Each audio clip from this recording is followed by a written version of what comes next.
I hope everybody's been enjoying the conference. It's a fantastic event.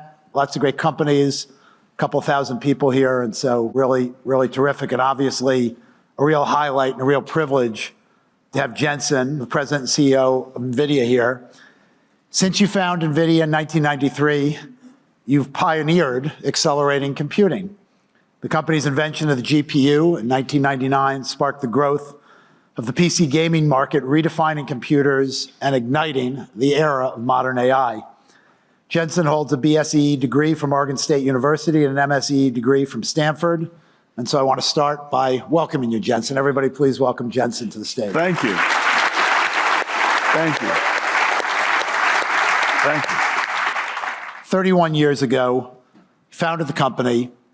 You've transformed yourself from a gaming-centric GPU company to one that offers a broad range of hardware, software to the data center industry. And I'd just like you to start by talking a little bit about the journey. Mm-hmm. You know, when you started, what were you thinking? How's it evolved? Because it's been a pretty extraordinary journey. Yeah, Dave, it's great to be here. The thing that we got right, I would say, is that our vision that there would be another form of computing that could augment general purpose computing to solve problems that a general purpose instrument won't ever be good at. And that processor would start out doing something that was insanely hard for CPUs to do, and it was computer graphics. But that we would expand that over time to do other things. The first thing that we chose, of course, was image processing, which is complementary to computer graphics. We extended it to physics simulation because in the application domain that we selected, video games, you want it to be beautiful, but you also want it to be dynamic to create virtual worlds. We took step by step, and we took it into scientific computing beyond that. One of the first applications was molecular dynamic simulation. Another was seismic processing, which is basically inverse physics. Seismic processing is very similar to CT reconstruction, another form of inverse physics. And so we just took it step by step, reasoned about complementary types of algorithms, adjacent industries, kind of solved our way here, if you will. But the common vision at the time was that accelerated computing would be able to solve problems that are interesting. And that if we were able to keep the architecture consistent, meaning have an architecture where software that you develop today could run on a large install base that you've left behind, and the software that you created in the past would be accelerated even further by new technology. This way of thinking about architecture compatibility, creating large install base, taking the software investment of the ecosystem along with us, that psychology started in 1993, and we carried it to this day, which is the reason why NVIDIA's CUDA has such a massive install base, and that, because we always protected it. Protecting the investment of software developers has been the number one priority of our company since the very beginning. Mm-hmm. And going forward, some of the things that we solved along the way, of course, learning how to be a founder, learning how to be a CEO, learning how to conduct a business, learning how to build a company. Not easy stuff. These are all, new skills, and we're just kind of like learning how to invent the modern computer gaming industry. Nvidia, people don't know this, but Nvidia is the largest install base of video game architecture in the world. GeForce is some 300 million gamers in the world. Still growing incredibly well, super vibrant. And so I think every single time we had to go and enter into a new market, we had to learn new algorithms, new market dynamics, create new ecosystems. And the reason why we have to do that is because, unlike a general purpose computer, if you built that processor, then everything eventually just kind of works. But we're an accelerated computer, which means the question you have to ask yourself is, what do you accelerate? There's no such thing as a universal accelerator because, yeah. Dig down on this a little bit deeper. Just talk about the differences between general purpose and accelerating computing.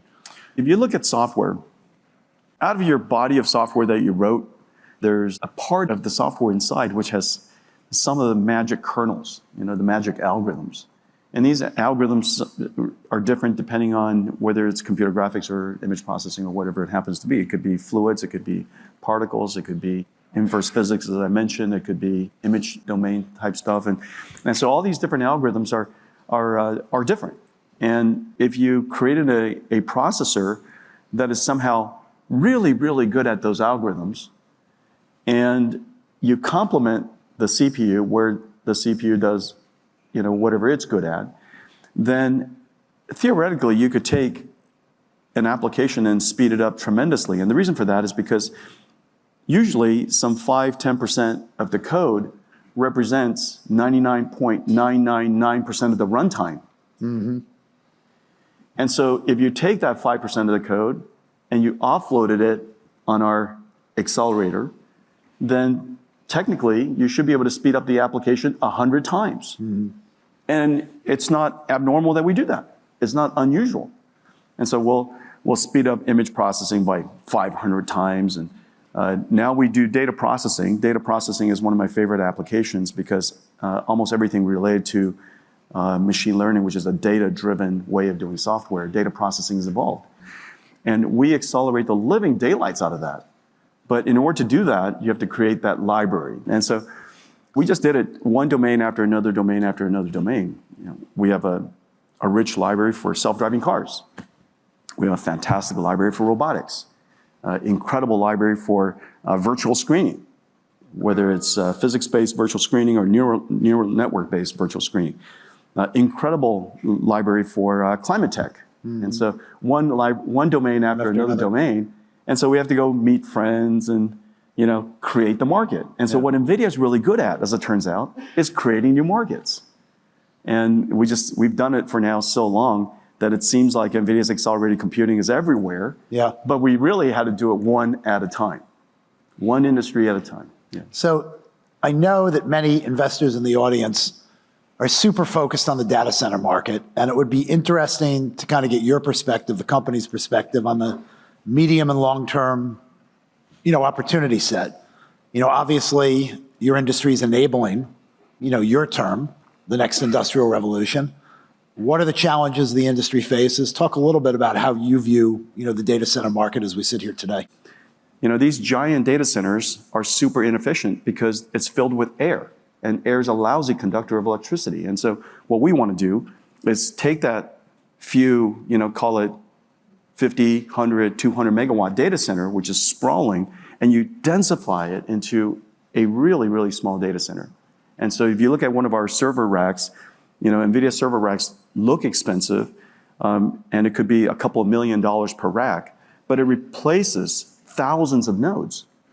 The amazing thing is just the cables of connecting old general purpose computing systems cost more than replacing all of those and densifying into one rack.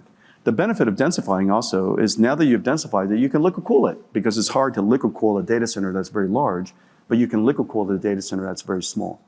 And so the first thing that we're doing is modernizing data centers, accelerating it, densifying it, making it more energy efficient. You save money, you save power, you save much more efficient. If we just focused on that, that's the next 10 years. We'll just accelerate that. Now, of course, there's a second dynamic, is because of NVIDIA's accelerated computing brought such enormous cost reductions to computing. It's like in the last 10 years, instead of Moore's law being 100x, we scaled computing by 1,000,000x in the last 10 years. And so the question is, what would you do different if your plane traveled 1,000,000 times faster? What would you do different if, and so all of a sudden people said, hey, listen, why don't we just use computers to write software?